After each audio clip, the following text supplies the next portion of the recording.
आज हम पढ़ेंगे वैदिक साहित्य का सामान्य परिचय। अब इसमें पंक्ति सा नहीं पढ़ेंगे, इसमें जो मुख्य मुख्य चीजें होंगी उसी को, जैसे नेट आदि, असिस्टेंट प्रोफेसर आदि जो एग्जाम है उनमें जो आने वाले हैं उन्हीं को हम देखेंगे। वेद शब्द की व्युत्पत्ति, इसको थोड़ा देख लेते हैं, एवं अर्थ।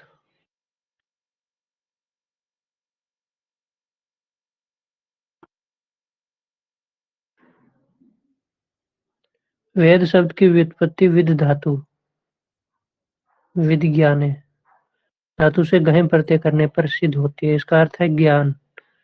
अतः वेद शब्द का अर्थ होता है ज्ञान की राशि या संग्रह। सर्व ज्ञानमयो ही सः, यह मनुस्मृति का वाक्य है। पाणिनि व्याकरण की दृष्टि के अनुसार वेद शब्द की व्युत्पत्ति 4 धातुओं से 4 अर्थों में होती है। तो ये धातुएं हैं। विद सत्तायाम, शन प्रत्यय वाली दिवादिगण की धातु है। विद ज्ञाने, अदादिगण की। विद विचारणे, रुधादिगण की स्नम प्रत्यय होता है। विद लाभे, तुदादिगण की।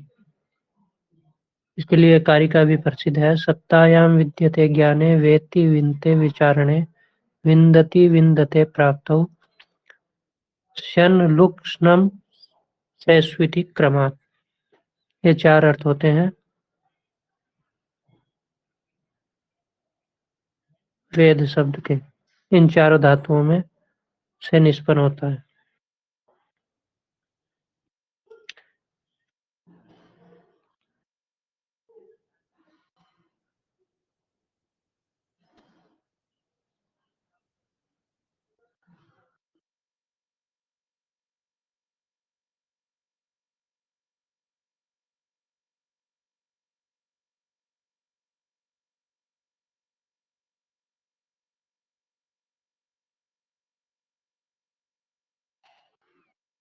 अब आगे है ऋक् प्रातिशाख्य की व्याख्या में विष्णुमित्र ने वेद का अर्थ किया। ये मोस्ट है, ये वेद उसमें पूछा जाता है पेपर में कि ये वाक्य किसका है।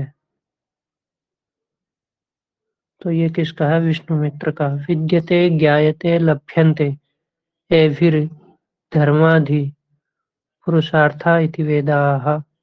विद्यते ज्ञायते लभ्यन्ते एभिः, जिनके द्वारा, जिन ग्रंथों के द्वारा हम धर्म, अर्थ, काम इत्यादि को प्राप्त करते हैं,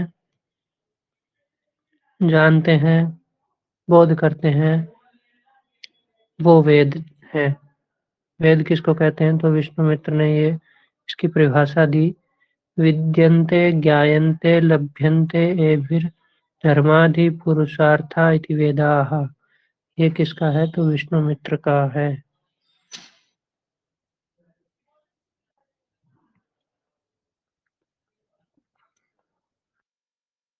अब सायण का भी पूछा जाता है कि सायण ने वेद किसको कहा है। सायण के अनुसार वेद की डेफिनेशन, तो सायण के अनुसार है इष्ट प्राप्ति अनिष्ट परिहारयोः अलौकिकम उपायम यो ग्रंथो वेदयति स वेदः। जो ग्रंथ इष्ट प्राप्ति और अनिष्ट निवारण का अलौकिक उपाय बताता है उसे वेद कहते हैं।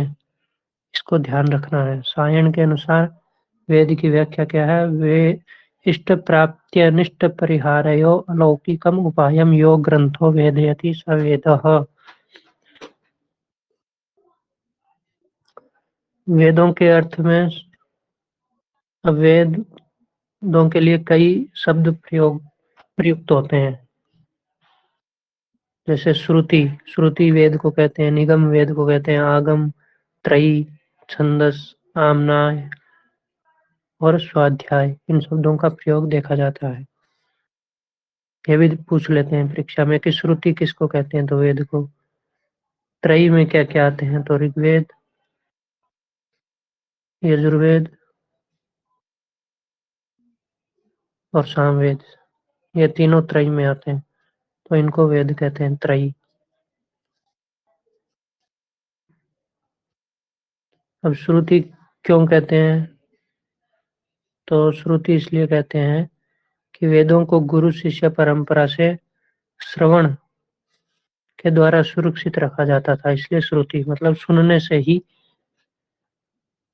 ज्ञातार्थ हो जाता था, गतार्थ। निगम क्यों कहते हैं? तो निगम का अर्थ सार्थक व अवबोधक है। साभिप्राय सुसंगत गंभीर अर्थ को बताने के कारण निगम कहा जाता है। आगम, आगम शब्द का अर्थ वेद और शास्त्र दोनों के लिए होता है। त्रयी, त्रय में तीन वेद ऋग यजु साम, इनके अंतर्गत चारों वेदों को रखा गया है। छंदस, छंदस शब्द छंदी संवर्ण स्वरादिगण की धातु है, इससे बंधा। इसका अर्थ होता है ढकना या आच्छादित करना। चारों वेदों के लिए छंदस शब्द का प्रयोग होता है। पाणिनि ने बहुलम छंदसी सूत्रों के द्वारा वेदों को छंदस कहा है, और यास्क ने छंदस शब्द की व्युत्पत्ति करते हुए निरुक्त में छंदांसी छादनात् कहा है। ये मोस्ट है। अब आमनाय क्यों कहते हैं? तो आमनाय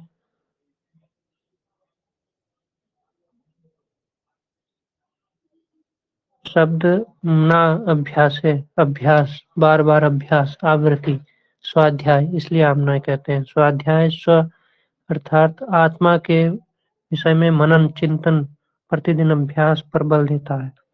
शतपथ ब्राह्मणों में वेदों के लिए स्वाध्याय शब्द का प्रयोग हुआ है। स्वाध्यायोध्येतव्यः, वेदों का अध्ययन करना चाहिए। उपनिषदों में वेदों के अर्थ में स्वाध्याय शब्द का प्रयोग है। स्वाध्याय प्रवचनाभ्याम न प्रमदितव्यः,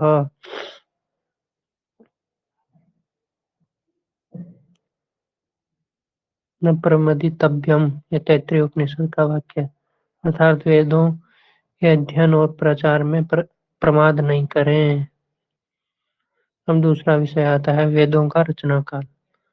ये सिलेबस में लगा हुआ है कि वेदों का रचना काल।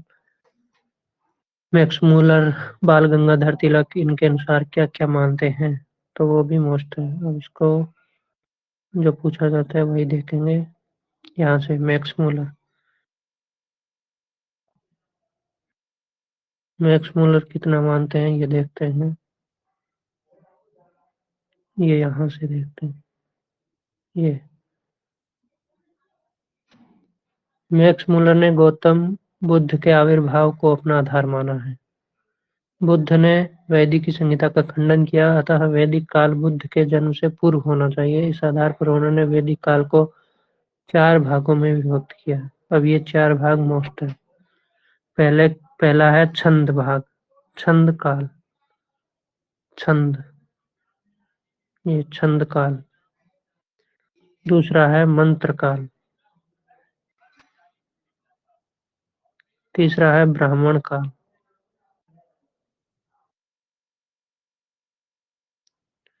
और चौथा है सूत्र काल। अब इनका समय भी पूछा जाता है, कब से कब तक छंद काल था, कब से कब तक मंत्र काल था, कब से कब तक ब्राह्मण काल और कब से कब तक सूत्र काल। तो छंद काल था 1200 ईसा पूर्व से 1000 ईसा पूर्व तक।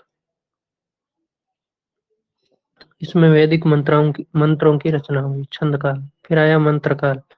मंत्र काल 1000 ईसा पूर्व से 800 ईसा पूर्व। इसमें वैदिक संहिताओं की रचना हुई और उनका संकलन हुआ। 800 ईसा से 600 ईसा पूर्व है ब्राह्मण काल। इसमें ब्राह्मण ग्रंथों की रचना हुई।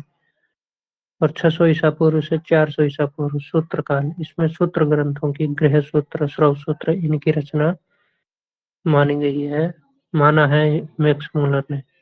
तो ये 4 जो है ये परीक्षा में पूछे ही जाते हैं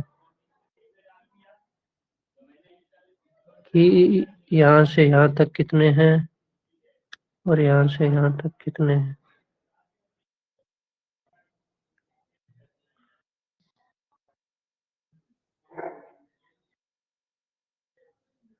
अब आया ए वेवर। ए वेवर कितना मानते हैं?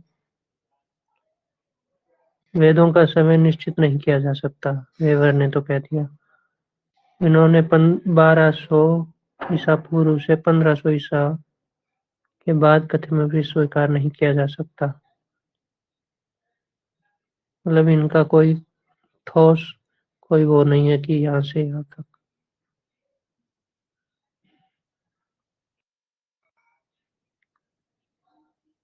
इनकी पुस्तक पूछी जाती है। वेवर अपनी पुस्तक हिस्ट्री ऑफ इंडियन लिटरेचर, ये पुस्तक किसकी है? तो यह है ए वेवर की।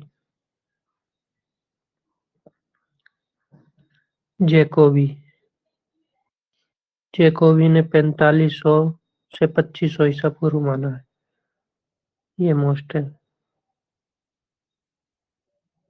अब यहाँ हम मोस्ट मोस्ट देखेंगे बस।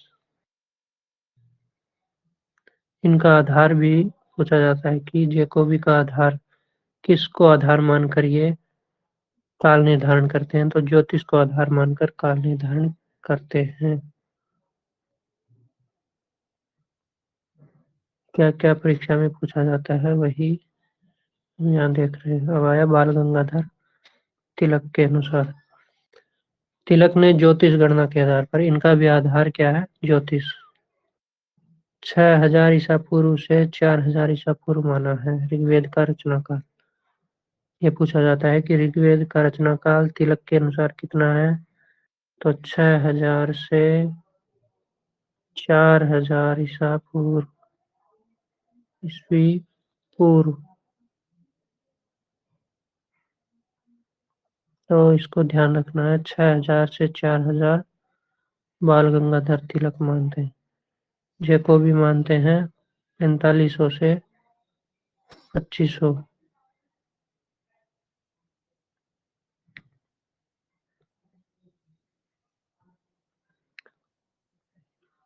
अब ये भी 4 भागों में विभक्त करते हैं बाल गंगाधर तिलक।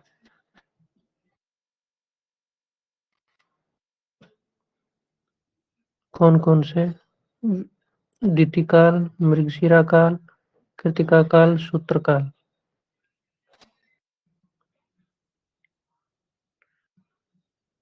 600 से 6000 से 4000 ईसा पूर्व अदिति काल, 4000 से 2500 तक मृगशिरा काल। कृतिका काल हो गया 2500 से 400 ईसा पूर्व।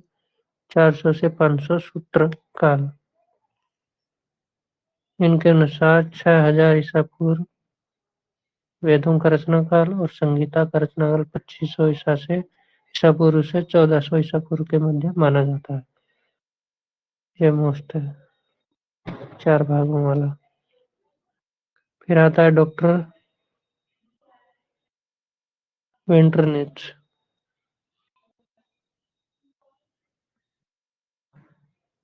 ये क्या मानते हैं? ये मानते हैं वैदिक काल 2500 ईसा पूर्व से 500 ईसा तक माना जाता है। इनके अनुसार ऋग्वेद का समय 2500 ईसा पूर्व। अब आता है भारतीय परंपरा के अनुसार।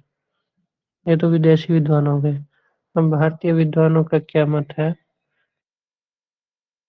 तो स्वामी दयानंद सरस्वती जी तो सृष्टि के आरंभ से वेदों का उद्भव मानते हैं।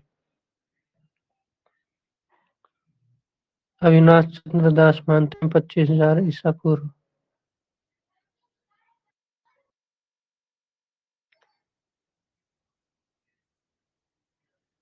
बालकृष्ण दीक्षित मानते हैं 2500 ईसा पूर्व मानते हैं शतपथ ब्राह्मण का समय। और उससे 1000 वर्ष पहले 3500 ईसा पूर्व मानते हैं ऋग्वेद का समय।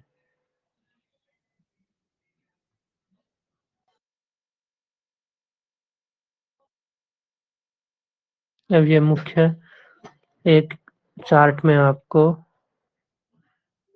बता दिया सब। दयानंद सरस्वती मानते हैं सृष्टि का आरंभ। दीनानाथ शास्त्री चुलेट मानते हैं ज्योतिष आधार। ये आधार भी पूछे जाते हैं कि कौन किसका क्या आधार मानता है। तो दयानंद सरस्वती वेद मंत्र को आधार मानकर सृष्टि का आरंभ रचनाकार मानते हैं। दीनानाथ शास्त्री चुलेट ज्योतिष आधार मानते हैं 3 लाख वर्ष पूर्व। अविनाश चंद्र दास भूगोल भूगर्भ सरस्वती नदी 25,000 ईसा पूर्व। नारायण भव राव पावगी मानते हैं भूगर्भ ज्योतिष 7,000 ईसा पूर्व। बाल गंगाधर तिलक मानते हैं ज्योतिष वसंत संपात नक्षत्र और 6,000 ईसा पूर्व से 4,000 ईसा पूर्व। डॉक्टर आरती भंडारकर वेद मंत्र मानते हैं आधार और 6,000 ईसा पूर्व। बालकृष्ण दीक्षित ज्योतिष आधार 3500 ईसा पूर्व। एच याकोबी मानते हैं ज्योतिष ध्रुव तारा आधार 4500 से 2500 ईसा पूर्व। विंटर नीतिश मानते हैं मिताली शिलालेख 2500 से 500 ईसा पूर्व। पेवर मानते हैं गौतम बुद्ध आविर्भाव 1500 से 1200 ईसा पूर्व। और मैक्स मुलर मानते हैं बौद्ध साहित्य इनका 4 भागों में और बाल गंगाधर तिलक का भी 4 भागों में।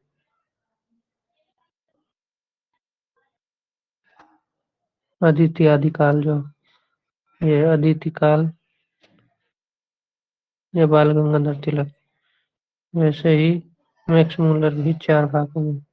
छंद काल, मंत्र काल, ब्राह्मण काल और सूत्र काल, ये ध्यान रखना। निष्कर्ष बता दिया यहाँ 4,000 ईसा पूर्व से 1,000 ईसा पूर्व तक वेदों का काल माना जाता है।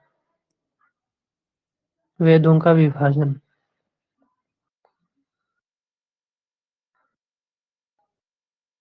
वेदों का 4 भागों में विभाजन किया जाता है। संहिताएं, ब्राह्मण ग्रंथ, आरण्यक ग्रंथ और उपनिषद ग्रंथ। अब संहिताएं 4 है। ऋग्वेद संहिता, यजुर्वेद, सामवेद, अथर्ववेद।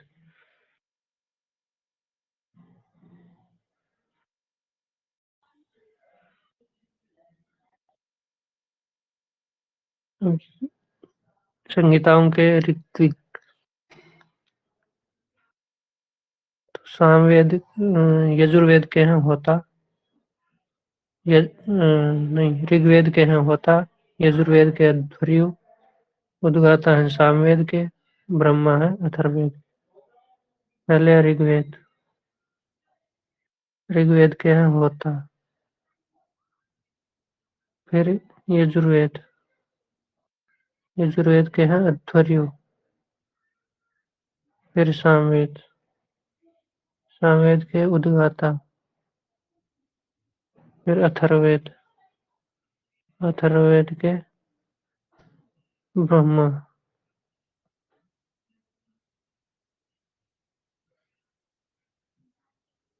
होता का क्या काम होता है तो लिख रहे हैं, यह यज्ञ में ऋग्वेद की ऋचाओं का पाठ करता है।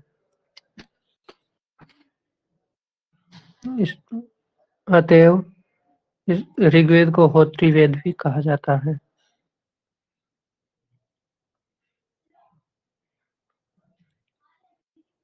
शस्त्र, शस्त्र मंत्रों को कहते हैं।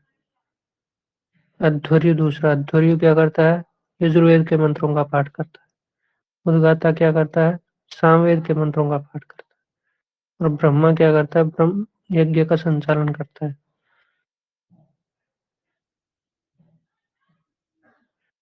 ब्रह्मा विशज वैद्य कहा जाता है।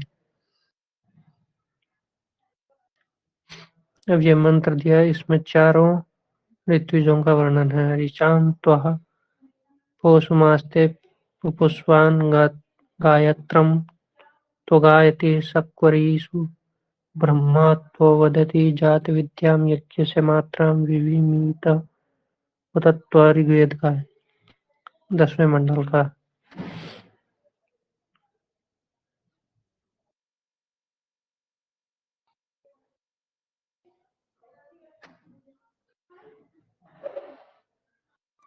ये अलग अलग दे दिया इसे याद करने के हिसाब से। ऋग्वेद का होता, यजुर्वेद का अध्वर्यु, सामवेद का उद्गाता, अथर्ववेद का ब्रह्मा। और इसके होता के अलावा भी मैत्रावरुण भी ऋग्वेद का, अच्छावाक भी ऋग्वेद का, ग्रावस्तु ये भी ऋग्वेद का, यजुर्वेद के भी अध्वर्यु, प्रतिष्ठाता, नेष्टा, उन्नेता ये भी यजुर्वेद के, सामवेद के उद्गाता, प्रस्तोता, प्रतिहर्ता, सुब्रह्मण्य, ब्रह्मा यजुर्वेद अथर्ववेद का, ब्राह्मणाच्छंदसी ये भी अथर्ववेद का, आग्निध्र ये भी अथर्ववेद का, और पोता ये अथर्ववेद का।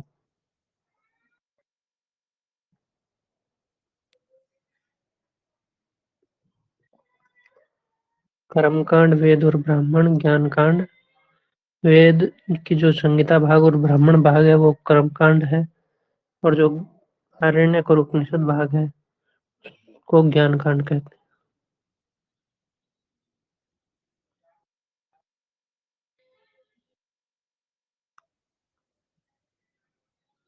अब आए वेदांग। वेदांग कितने? 6। शिक्षा, व्याकरण, छंद, निरुक्त, ज्योतिष, कल्प। शिक्षा व्याकरणं छन्दो निरुक्तं ज्योतिषं तथा कल्पश्चेति षडंगानि वेदस्याहुर्मनीषिणः। वेद पाठ के 2 प्रकार हैं, एक प्रकृति पाठ, एक विकृति पाठ। विकृति पाठ 8 प्रकार का है। प्रकृति पाठ 3, संहिता पाठ, पद पाठ, क्रम पाठ।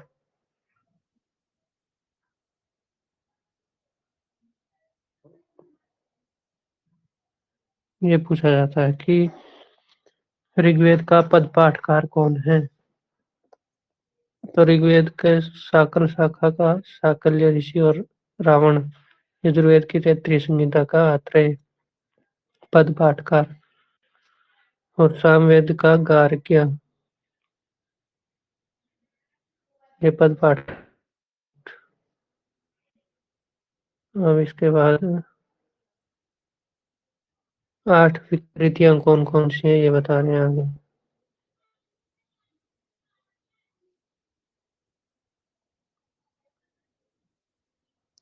जटा, माला, शिखा, रेखा, ध्वज, दंड, रथ, घन। इनमें घन पाठ सबसे बड़ा और कठिन होता है। घन पाठ में प्रथम पद की आवृत्ति 5 बार होती है। तो ये सब अलग अलग वेदों के पढ़ने के प्रकार हैं। जटा पाठ, घन पाठ, इन विधियों से पढ़ा जाता था। वयवंश मंडल, ऋग्वेद के द्वितीय मंडल से सप्तम मंडल तक वंश मंडल कहते हैं। इसका दूसरा नाम परिवार मंडल है। ये इस प्रकार से है: गृत्समन, विश्वामित्र, वामदेव, अत्रि, भारद्वाज, वशिष्ठ। व्याख्या पद्धति कौन कौन सी है वेद की? तो व्याख्याकार एक तो यास्क हैं, सायन है, उनको आगे विस्तार से पढ़ेंगे कौन सी क्या है। दयानंद सरस्वती, धार्मिक महत्व, सांस्कृतिक महत्व ये आप सब जानते हैं। अब ये एक पेज में आपको याद करने के लिए प्रमुख विषय बता दिए, वेदों के प्रमुख विषय। जैसे एक वेद होता है, एक उपवेद होता है। वेद 4 हैं: ऋग्वेद, यजुर्वेद, सामवेद, अथर्ववेद। अब इन वेदों के भी उपवेद हैं। उपवेद क्या है? ऋग्वेद का है आयुर्वेद, यजुर्वेद का है धनुर्वेद, सामवेद का है अथर्ववेद, गांधर्ववेद, अथर्ववेद का है स्थापत्य वेद। अब इनके देवता, ये भी सब पूछे जाने वाले प्रश्न हैं। देवता अग्नि ऋग्वेद का, वायु यजुर्वेद का, आदित्य सामवेद का, अंगिरा अथर्ववेद का, ऋत्विज होता, अध्वर्यु, उद्गाता, ब्रह्मा। मुख्य आचार्य कौन कौन है? तो पैल हैं ये ऋग्वेद के हैं, वैशंपायन ये यजुर्वेद के, जैमिनी सामवेद के, सुमंतु अथर्ववेद के वर्ण्य विषय। इसमें शस्त्र मतलब मंत्र है, स्तुति देव स्तुति, इसमें यज्ञ, इसमें सामवेद में स्तुति स्तोम और अथर्ववेद में प्रायश्चित। वेद प्रतीक किसका है? शरीर का प्रतीक है ऋग्वेद, मन का प्रतीक यजुर्वेद, बुद्धि का सामवेद, आत्मा का प्रतीक अथर्ववेद। तत्व कौन कौन से हैं? तो वाक तत्व है ऋग्वेद में, मनस तत्व है यजुर्वेद में, सामवेद में प्राण तत्व। लोक कौन कौन से हैं? भूलोक है ऋग्वेद का, अंतरिक्ष लोक यजुर्वेद का, द्युलोक सामवेद का। हो गया आज का सामान्य परिचय वेदों का। अब आगे इसको हम विस्तार से पढ़ते रहेंगे थोड़ा थोड़ा करके। धन्यवाद।